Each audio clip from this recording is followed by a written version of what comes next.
¿Quién promueve la internacionalización de la cultura? La cultura ha sido y sigue siendo el ingrediente principal para proyectar la imagen exterior de un país. La internacionalización de contenidos culturales de forma selectiva, acorde a la imagen que se quiere comunicar, es un elemento central de la acción exterior de los estados nacionales, señala el informe Internacionalización de la Cultura, realizado por el Observatorio Vasco de Cultura. El documento destaca la presencia preponderante de la cultura a través de acciones estratégicas y a largo plazo, que se centran en el valor intrínseco de las expresiones artísticas, pero que en un segundo momento empiezan a aplicarse en políticas específicas para la exportación del sector, lo que define una perspectiva de mercado centrada en su valor económico y comercial. Si bien ambas perspectivas, la cultural y la económica, confluyen en la práctica, estas responden a objetivos distintos. Mientras la internacionalización en términos de contenido cultural se centra en el posicionamiento exterior y la penetración en ámbitos internacionales, la que se plantea en términos de mercado se centra específicamente en las ventas en el exterior. Desde la perspectiva del contenido cultural, lo que los países buscan con la internacionalización es la construcción de una imagen de país mediante valores y símbolos y la utilización de productos artísticos para transmitir estos valores y símbolos con los que el país quiere identificarse. El organismo vasco señala que la internacionalización de la cultura nace inicialmente de intereses diplomáticos o de política exterior, ya que la estrategia cultural ha formado siempre parte de la diplomacia tradicional. Para nadie es un secreto que la cultura es una de las principales tarjetas de presentación de muchos países. Son acciones a través de las cuales un país se comunica con el exterior y trata de influir a través de la persuasión y la seducción. Se ubican, según el informe, en el ámbito de la diplomacia bajo la etiqueta de diplomacia cultural. En estos orígenes, la difusión de una imagen de país da especial importancia a los contenidos porque son los medios para presentar una imagen concreta, crear confianza con ella, a fin de acortar distancias culturales, superando barreras lingüísticas y o simbólicas, y de esta forma generar condiciones óptimas para influir en el comportamiento y la opinión pública de las personas de otros países, o para penetrar en sus mercados de forma exitosa. En este sentido, el contenido cultural tiene un valor intrínseco ligado a su capacidad simbólica y de representación. El contenido cultural es el medio y el mensaje. La evolución misma de las relaciones internacionales en las últimas décadas ha propiciado que el uso de la cultura para estos fines tenga que ver con una cuestión más bien de posicionamiento, de branding de un territorio. La cultura aporta el elemento singularizante y simbólico que permite representarse y construir una identidad diferenciada. En el otro extremo,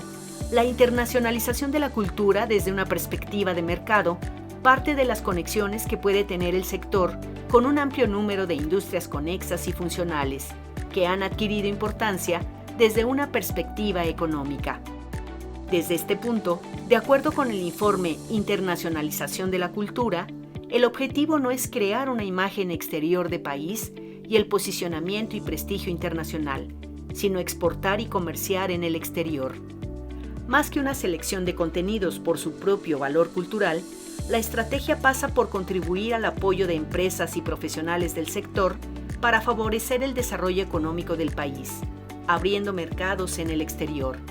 Si esta es una dinámica global en el caso de países con un mercado interior de pequeña dimensión, esta estrategia es obligada para ganar posicionamiento. De acuerdo con el Observatorio Vasco de Cultura, el crecimiento del sector cultural y creativo a través de las exportaciones, a través de la perspectiva de mercado, está adquiriendo una gran importancia en las estrategias de desarrollo económico. Específicamente, el sector cultural y creativo está adquiriendo notoriedad y centralidad mediante el fortalecimiento de las economías creativas. Los organismos públicos y los gobiernos adoptan en este contexto un rol activo para crear entornos favorables al desarrollo de la creatividad y el conocimiento, apoyando el surgimiento, consolidación e internacionalización de los agentes y sus productos para asegurar su impacto económico y social. Este potencial proviene del hecho de que la creatividad y el conocimiento son recursos ilimitados y una materia prima que no es necesaria importar. y en los impactos positivos que la innovación tiene para el desarrollo económico. En el caso de México, el organismo encargado de dar seguimiento a la internacionalización de la cultura ha sido el Consejo Nacional para la Cultura y las Artes, hoy Secretaría de Cultura Federal, a través de la Dirección General de Asuntos Internacionales. Adicionalmente, tanto el Instituto Nacional de Antropología e Historia como el Instituto Nacional de Bellas Artes tienen direcciones encargadas de asuntos internacionales, además de que la Secretaría de Relaciones Exteriores también cuenta con una unidad dedicada a la cultura. Referir la labor de seguimiento es importante, porque si bien hay algunos casos en los que los proyectos son diseñados por instancias mexicanas, en la mayoría son promovidos y financiados desde el extranjero, por lo que las instituciones nacionales solo acompañan o validan la realización de los mismos, sin influir directamente en sus contenidos o programas. Si se revisan los eventos y actividades culturales que promovió México fuera de sus fronteras en la última década, es claro que se sigue la inercia de itinerar por el mundo, el rico legado arqueológico y la obra de Diego Rivera y Frida Kahlo. Actualmente, la exposición Aztecas, Aztequen, se exhibe en el Museo Linden del Estado Federado de Baden-Württemberg, Alemania, mientras que la ciudad de Chicago anuncia desde ahora que en 2020 recibirá la mayor exposición que se ha realizado en esa ciudad de la obra de Frida Kahlo. Este binomio se repite año con año de acuerdo con el registro de la propia Secretaría de Cultura Federal, pero lo que se modificó con la administración del presidente Andrés Manuel López Obrador fue la estructura del gobierno federal. En principio, la Dirección General de Asuntos Internacionales de la Secretaría de Cultura se convirtió en la Dirección General de Promoción y Festivales Culturales, cuyo titular es Pablo Rafael.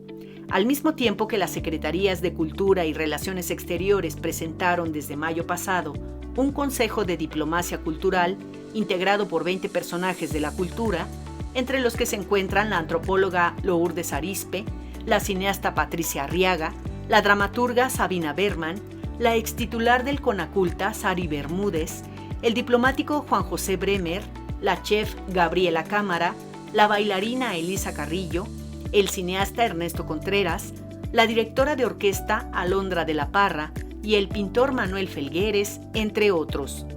Hasta la fecha, no se ha difundido el programa de trabajo de este consejo ni los proyectos que promoverán. Lo único que se conoce, según informó a la revista Proceso el director ejecutivo de Diplomacia Cultural de la Secretaría de Relaciones Exteriores, Enrique Márquez, es que intentan traer una sede del Museo Pompidou a México.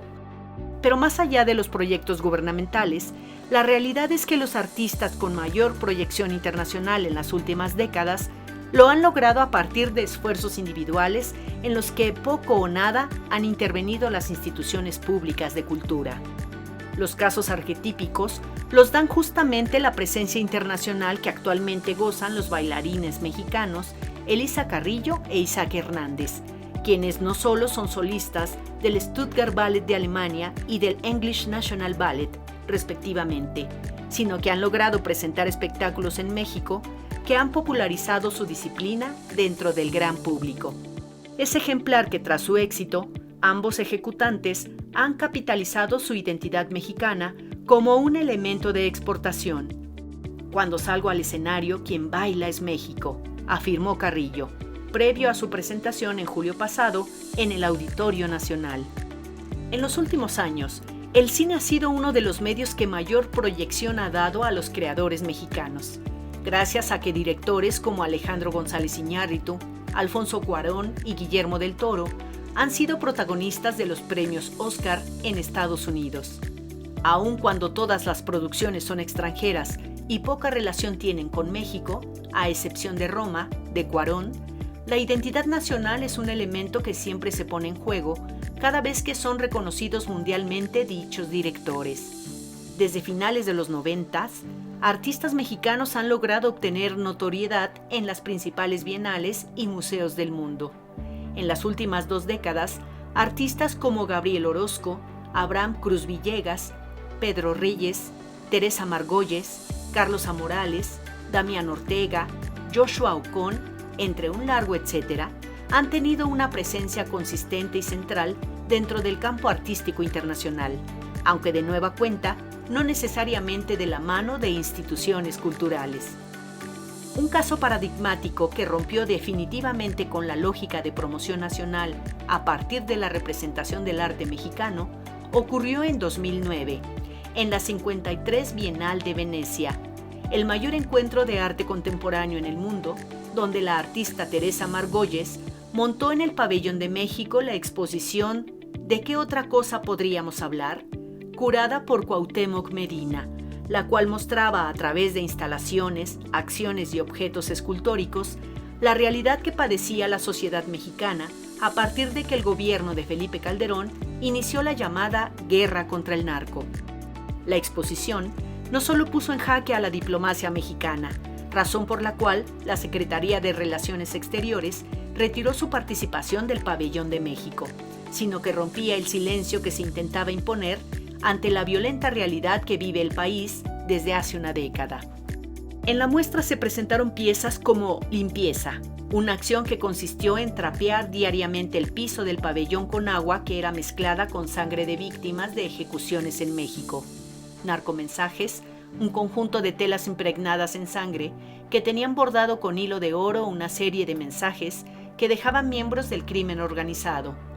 O Sangre recuperada, instalación de telas con las que se limpiaron lugares en los que fueron encontrados cuerpos de personas asesinadas.